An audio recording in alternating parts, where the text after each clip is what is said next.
Okay, so on this lecture, I'm going to do something a little bit different.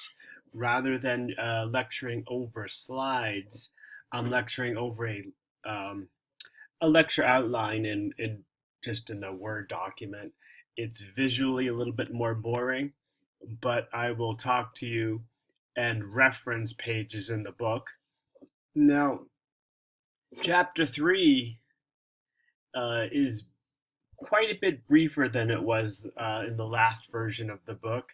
And I can tell you that basically chapters 3 and 4, what the author did was took the old chapter 3, broke it into chapters 3 and 4, and added just a little bit to each chapter. So, in other words, each chapter is shorter than the previous chapter.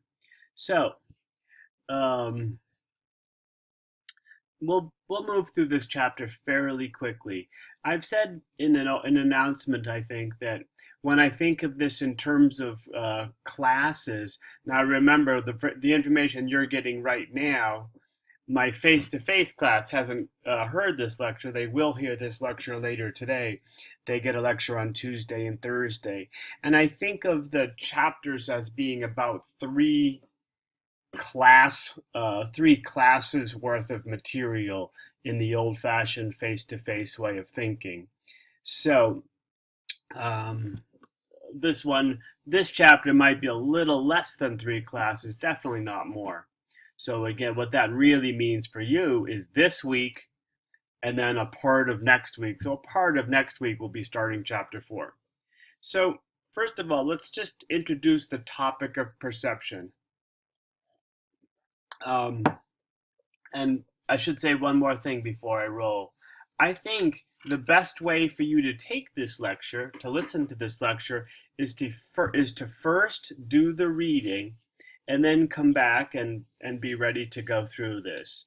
I really do not expect you to get everything I'm talking about very clearly if you haven't taken a good honest try at the reading ahead of time. And perhaps you might need to take it a read again after. Let me say one more thing as sort of an announcement before I go, because I surely would say this to my face-to-face class. The first two chapters in cognition are quite a bit lighter than the chapters that come after. So very quickly, the course gets a good bit more difficult. And so it becomes really more and more important for you to take the reading seriously. And I know many people, I don't mean to say that I don't think people are doing that. I just want you to really be aware that the nature of the material changes. Probably beginning at chapter 4, we'll talk about some topics that are quite difficult. So first of all, let me say a few words about perception, visual perception. The first thing you should appreciate is what I call the world out there, the visual scene. What you're looking at is a real mess. There are lights and colors and there are things moving. It's a big mess. But you don't see a big mess. You see things. You see actions. Your perception system, the visual perception system takes the big messy visual world and organizes it into meaningful information. A percept is just something you perceive. And if you think about it, imagine that you are out in the out on the plains, and maybe it's 150,000 years ago, and you are around at the time when humans were in their earliest stage, when they were living as, say, hunter gatherers. So you are using your visual perception system for what it evolved for. iPhones weren't around in early evolution, in the early human days, in the evolutionary process. But you're way back. You're back in the thick of things.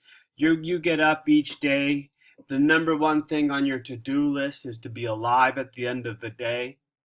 So, what do you need to perceive? The thing I'd probably want you to think about is that the world is made up of things, and things act. Human, for example, a tree is the thing. Uh, if you see a tree on the horizon, that's no big concern because trees don't move. So the actions of a tree, trees don't really have actions. On the other hand, if a big thing walk or sort of moves in front of the tree, it's probably alive. Big things don't move like leaves blowing in the wind usually. Big things that move are capable of action. So we need to have a perception system that looks at the big, messy world and organizes it. Human visual perception, sometimes we call highly intelligent. What do we mean by highly intelligent? We talk about the intelligence of visual perception. I don't mean this word in the sense that you might be used to thinking about, this person's very intelligent, he's capable of all of, he does math, and maybe he's a really nice writer, or she is, an organic chemistry student and doing real well. That's not what we mean by intelligent. In this case, we mean the ordinary, boring stuff of perceiving the world. When we zoom in and look at how it happens, it actually involves a lot of sort of high level intelligence. One way to think about this might be as just sort of a thought experiment to think about flies and lobsters and let's say humans. Flies and lobsters. Flies actually have excellent vision. You've ever tried to swat a fly? You probably or catch one in thin air. They're not chumps when it comes to seeing. They have good vision. But if a fly was looking at a scene, flies do look at scenes. You can, as a thought experiment, understand that the fly doesn't break the visual scene down with the same level of understanding that you do. So also a lobster. I think lobsters are probably big insects in the sense of how intelligent they are, not very smart. Humans are real smart, and part of our intelligence has been misunderstood because we're so interested in our ability to build skyscrapers and write great novels and whatnot that we sometimes forget that humans evolved a highly intelligent visual perception. What an ordinary 3-year-old child can do is very hard to build a computer to do. Let me give you a couple examples of that. Um, uh, and you all live in an age of really fantastic computer programming. So now computers do solve some tasks of perception. Computers are able to drive cars, and they don't just use perception, they have a lot of other things. But just as to take an example, in one of the self-driving cars, which is a fantastic feat of computer science. One of the self-driving cars recently crashed in a fatality.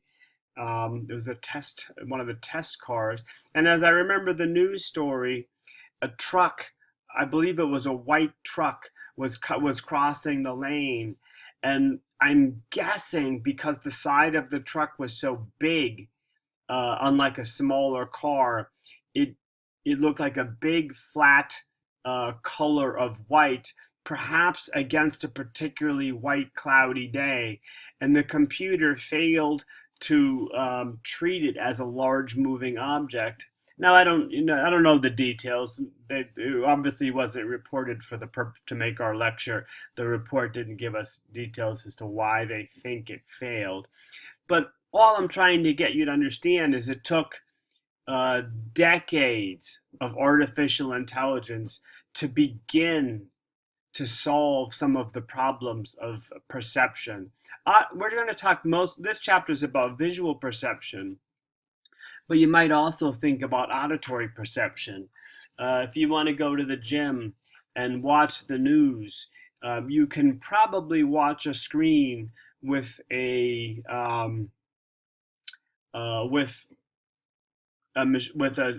basically in which a computer is listening to the spontaneous speech, and then doing its best to translate it into written words. And what you'll see is they make very interesting mistakes. And if you pay attention to the mistakes these computer programs make, they remind us how difficult it is to hear, how much words flow together, and how easy it is to get the words wrong when you're missing context. So that's just a kind of a hint, just kind of a look ahead at how good perception is. Let's think about course themes. In this chapter, we're going to see that cognition happens in stages. We're going to talk about low-level vision and then higher-level visual perception. We're going to talk about hierarchical visual processing. It basically stages all the way. So cognition happens in stages. The next thing I said early in the semester is that the cognitive system favors speed and efficiency. The cognitive system wants to be right enough to work well. We didn't evolve a cognitive system to be always correct in the sense that a computer is. Instead, our cognitive system is built for speed and efficiency. It works well enough. It is easy to trick human visual perception. We'll look at some pictures later, but just for now, think about a Salvador Dali, not Salvador Dali, an Escher drawing, in which he plays with line and texture and makes you see, one kind of object morphing into another. They're fun to look at. He's playing with the fact that you can trick visual perception. But of course, in nature, we're not usually trying to be tricked. We typically get it right. The third theme I want you to think about is construction. Here's a good time for me to remind you of what I mean by construction. The visual scene is often inadequate. When I say inadequate, what I mean is incomplete. There's not enough information in the visual scene to correctly answer a question. A question like, how far away is that object? Or what is that object? Those are very important questions, right?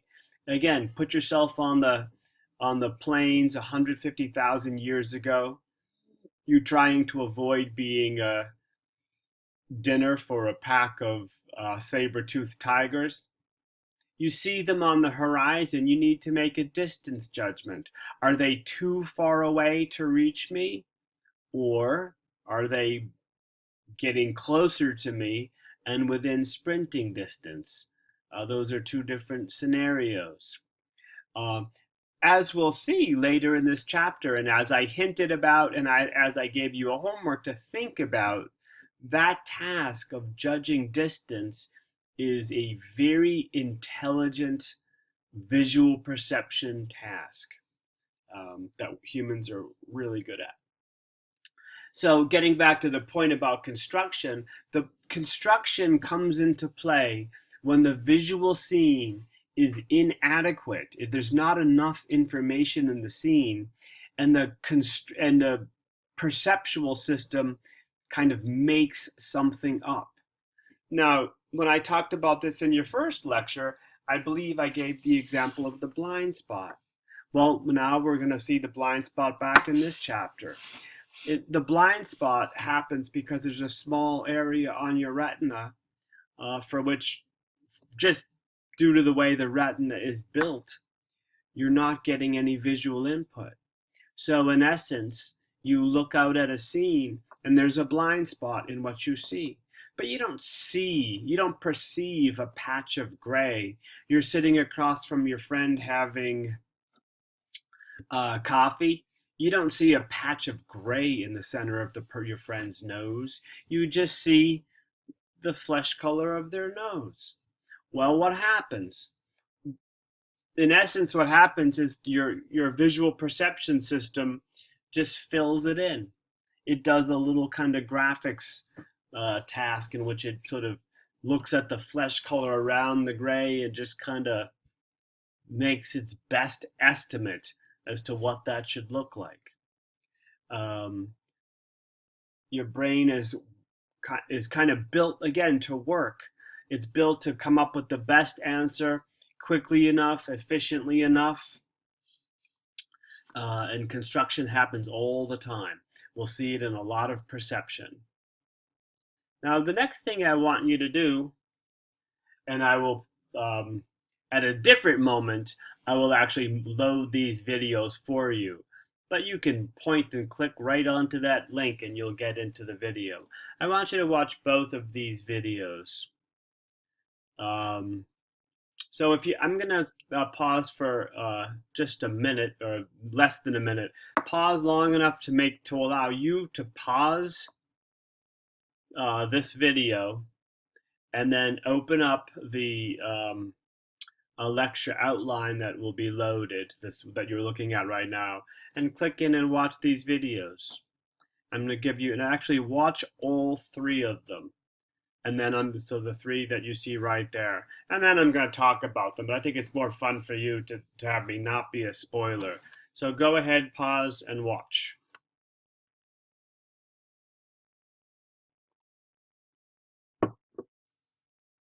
Okay, I think that's good enough.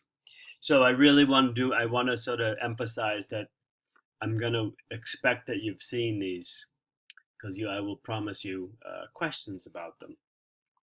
So first of all, everybody loves change blindness. And this is so fun and so easy to demonstrate that by now, I'll bet you've already seen YouTubes of change blindness. I bet you've probably seen the famous gorilla experiment. Unfortunately for us teachers, some of these have been ruined because they're so out there, but that's because they're fascinating. It's incredible what people can miss in the visual scene. People passing a basketball back and forth, and a big gorilla walks through. People are trying to count the basketballs and they miss the gorilla. That happened in my graduate program. My friend was the gorilla. He was in a gorilla costume. I've worn that costume many times. I wasn't wearing it for that day. In any case, how could you miss the gorilla? Well, you had a job to do. You were attending to something and you failed to perceive the gorilla. So I've just used two words. Today's lecture is about perception. It's about organizing the visual scene into actions and objects. But in this lecture, I'm also sort of pulling ahead, just kind of jumping ahead as an advertisement for the next couple chapters when we talk about attention. It's hard to talk about perception without mentioning attention. Attention is the process of choosing, so to speak, what you perceive. Now, sometimes we choose what we perceive, as for example, when I'm driving, I pay attention to the things in front of me and I try my best to ignore task irrelevant things. Like, for example, if there was something really interesting happening on the sidewalk as I was driving down a busy street, I would try not to devote too much attention to it because I might smash the car in front of me.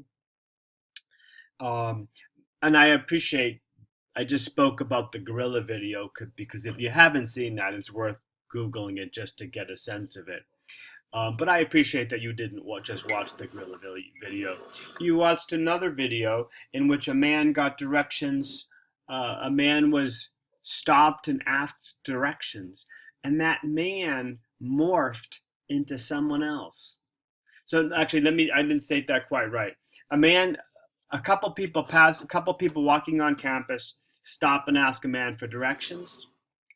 A construction crew rudely barrels through, interrupting the man who's giving directions to the people that we're going to call Confederates.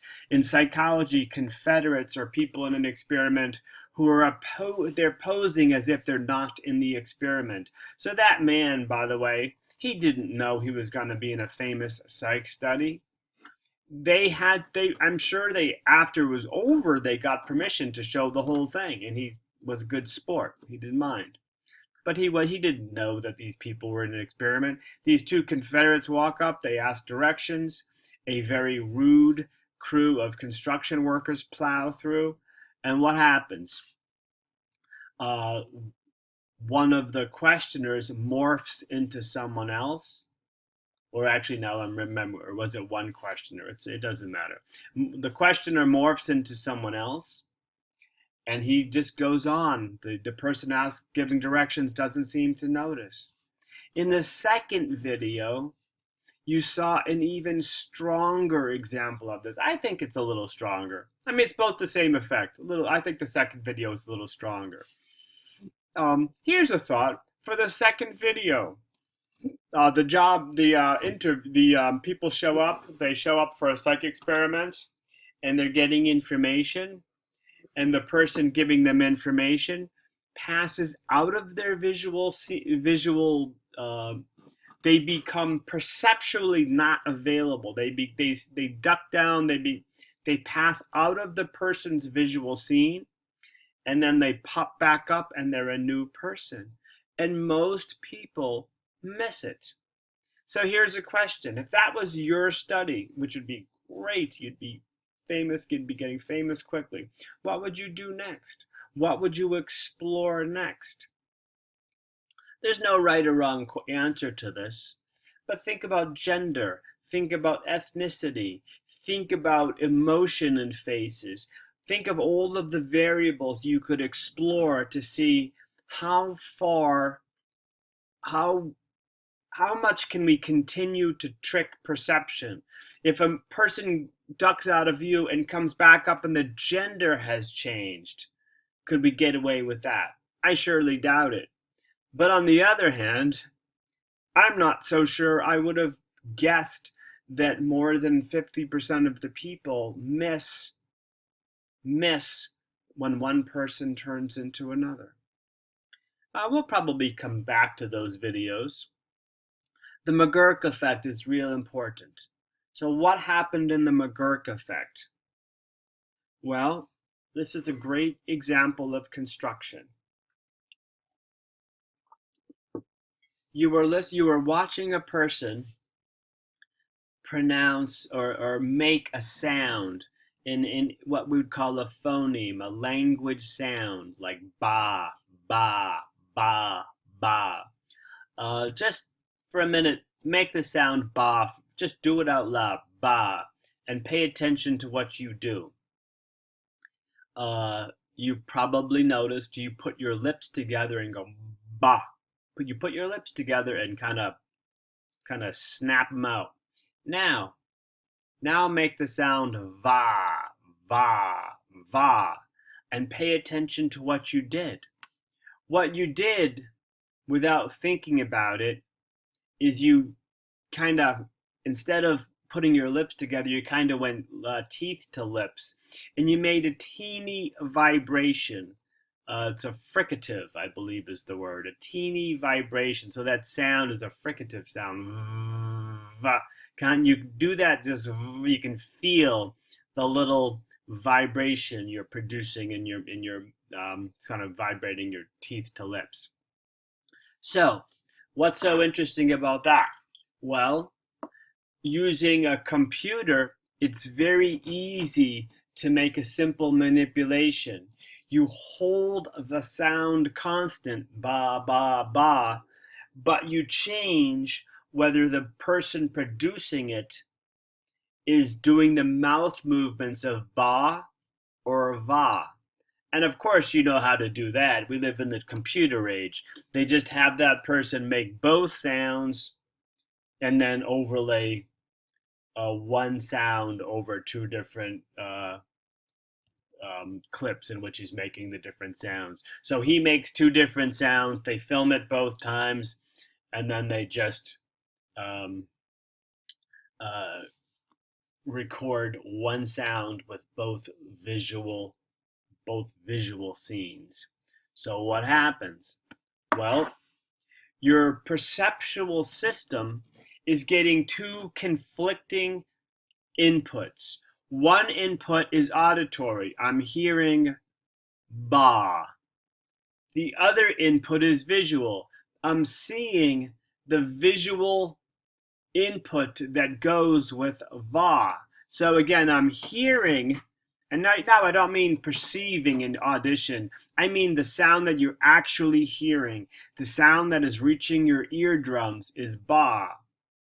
But the scene that you're looking at goes with va. So which input one? Audition or visual perception? You know, if you watch the clip, you know the answer. Visual perception won. That's interesting. Well, it's interesting for a few reasons. First of all, it's an excellent reminder of this issue of construction. You heard me. When I say heard, I mean what pattern of sound waves hit your ears. You heard va, but in one condition, you perceived va. So you perceived what you did not see. That has to be construction, right? Because your perception is completely different from the visual scene. Well, why would we show the McGurk effect? This is a hard question. We could spend a lot of time studying the McGurk effect. If we were trying to understand the McGurk effect, what kinds of scientific directions for research would you take? I'll tell you one thing that comes to my mind right away. I would study children and babies. I would want to find out how much experience in the world do you have to show the McGurk effect. Maybe I would look at people who have only learned English, who came to the United States and learned English as an adult, sort of get a sense of how much automaticity do you need in language processing to show the McGurk effect. There are lots of interesting questions to ask. But for our purposes, let's just, talk about it as a beautiful example of construction. And then let's also talk about it as an example of visual perception trumping auditory perception for people who are sort of neurotypically they've developed with vision and audition. Of course, nature has some beautiful adaptive ways to develop if you happen to be blind. But for most people, visual perception is extremely important. We trust visual perception over auditory perception. Now, the next thing I'm going to move on to is this notion of lower level vision versus higher level vision. So I've used these terms lower level versus higher level before, I believe.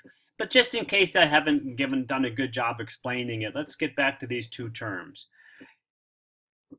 We talked about the brain processing information in stages.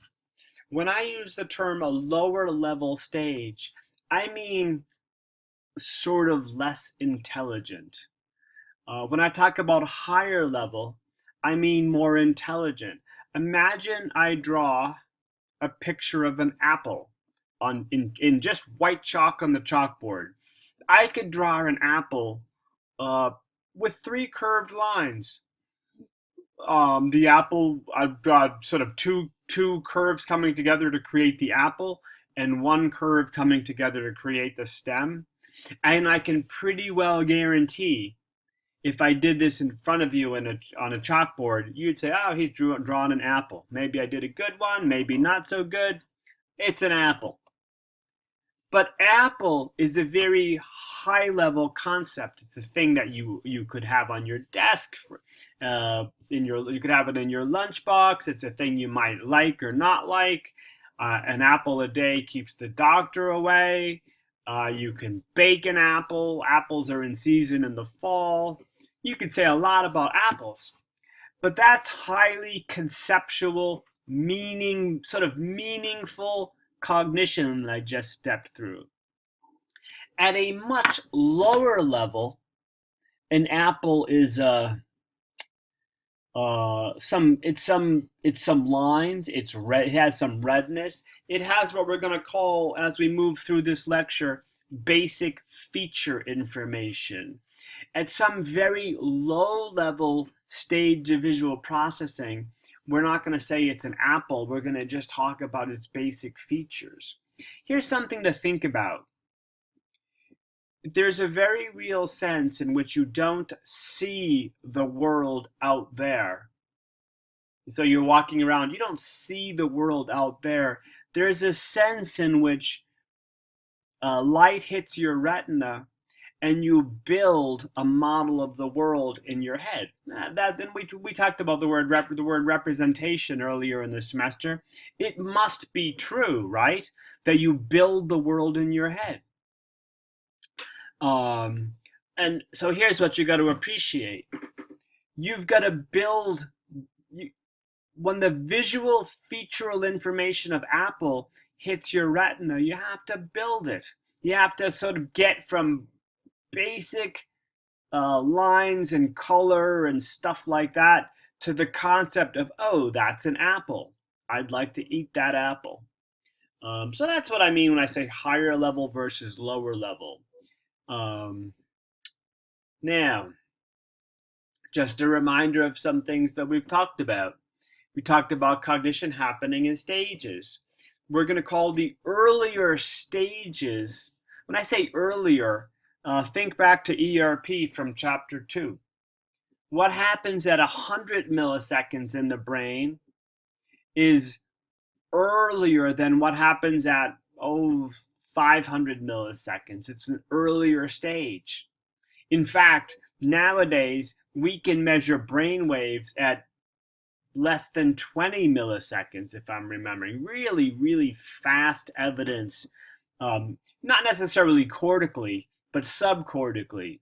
We can measure attentional processes at 80 or 100 milliseconds. We perceive faces at about 170 milliseconds. We perceive facial identity.